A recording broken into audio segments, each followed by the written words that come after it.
Hello mga ka-auto, this is RK from Home Automated PH and nandito po tayo ngayon sa La Trinidad Benguet to convert ang ating bifold gate na nasa ating likuran into a smart gate. So kasama natin ang ating team. So samahan niyo po kami sa progress.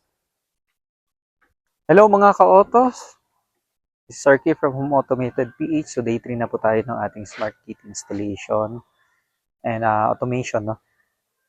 Ngayon ay merong bagyong parating, pangalan ay Uwan. So dito sa Benguet is signal number 3 po tayo. Pero so far, okay naman yung lagay ng panahon pa. So makulimlim lang siya, pero wala namang ulan, saka wala pang hangin, no. Inahabol din nating i-complete na yung ating gate number 2. So sa aking likuran, yan.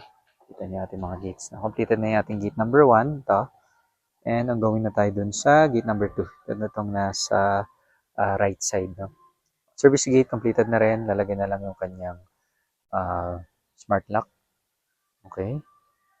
And dito naman sa gate number 2, yan, going pa yung mount nun sa ating main panel. Yan, kabang na. Kabilaan po yan.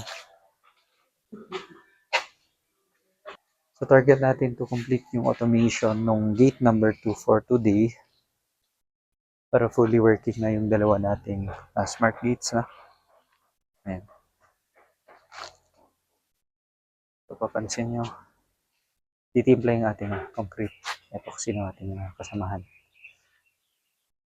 So buti medyo maayos pa yung lagay ng panahon so far. And target namin complete maghapon dahil baka mamayang gabi dumating na yung bagyo. Signal number 3 ngayon. And napakalakas na bagyo po to. No? Nakatag siya as a super typhoon. Uwan yung pangalan. So yun mga ka-auto, progress update na lang ulit. And that's it for now.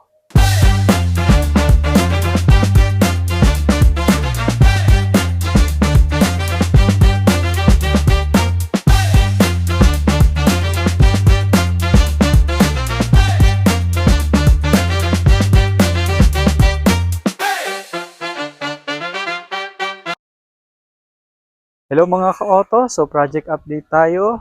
So pakita ko lang saglit yung panahon. Ano, yan nyo, naulan na. So parating na ang bagyong Uwan and nagawa pa kami ng smart gate. Nabol namin hanggat di pa ganun kalala yung panahon. No? So dito na tayo sa gate number 2. Naka-automate na yung ating gate number 1. Yan. And kasalukuyang minamount yung ating bracket sa yung ating arm. So pakita ko. Yan, kaliwanag. And minamount yung arm ng ating gate number 2. Okay, medyo masikip at yung mga tent pa kasi ngayon dito. And so gawin yung alignment. Yun yung ating gate number 2 dito sa likod. From the inside.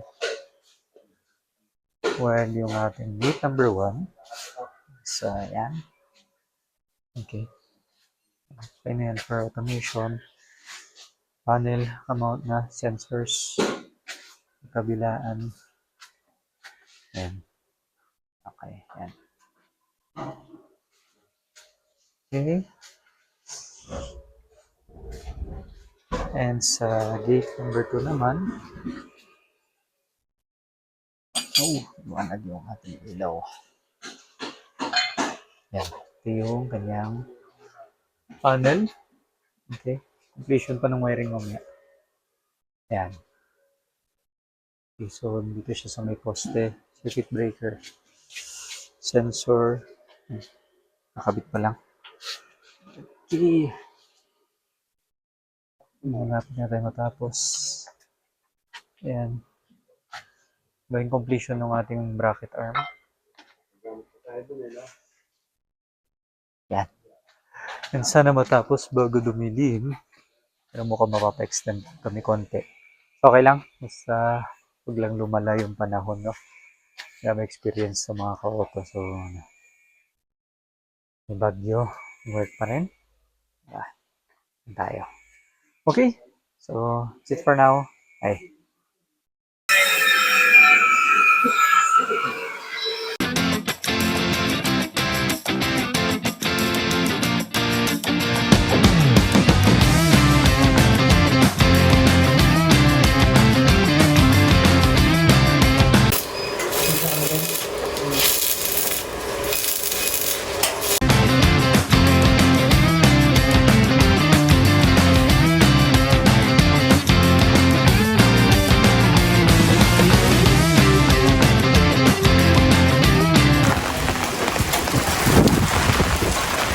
Mga bagyo ngayon.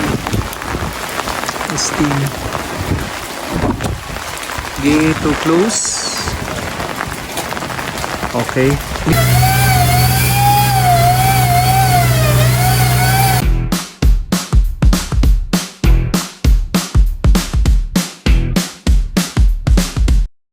So yan mga ka-auto, nabugaan na yung ating extenders, ating brackets, dalawa.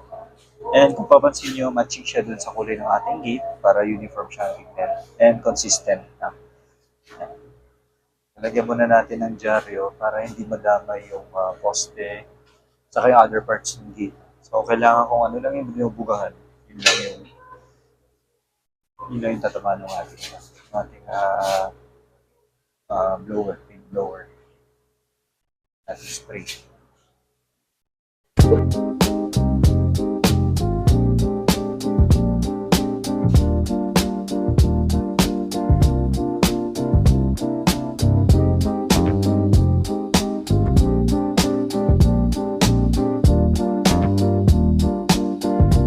Hello mga ka-auto, so tayo ngayon, day 3 na ng ating automation and ayun, kakalabas lang rin ng bagyong uwan dito sa Philippines. So may konting ambon na lang, kaya medyo nag-post tayo ng isang araw and ngayon natin tuloy, no? Pinalipas muna yung sa bagyo makadaan.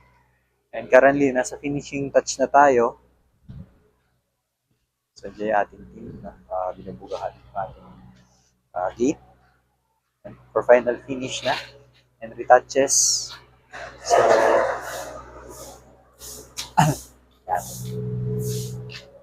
okay, so ito na yung ating mga brackets. Pinturahan na.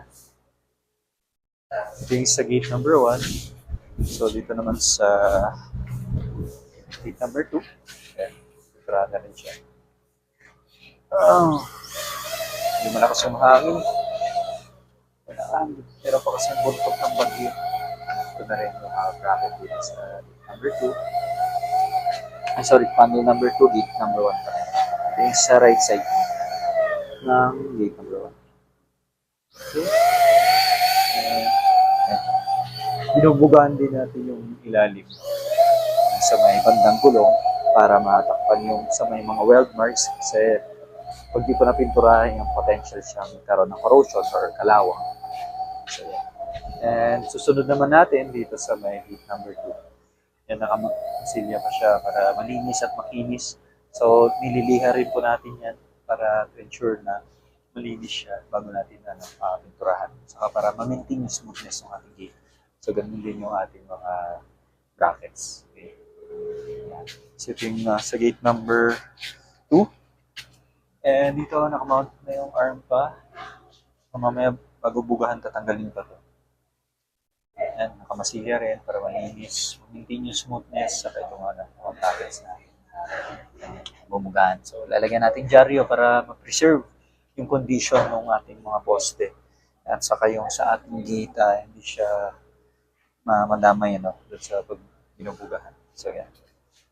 Okay, yung ating main panel naman sa gate number 2.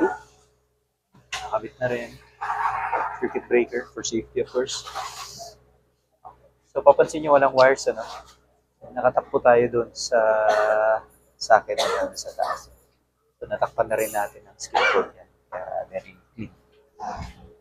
Okay.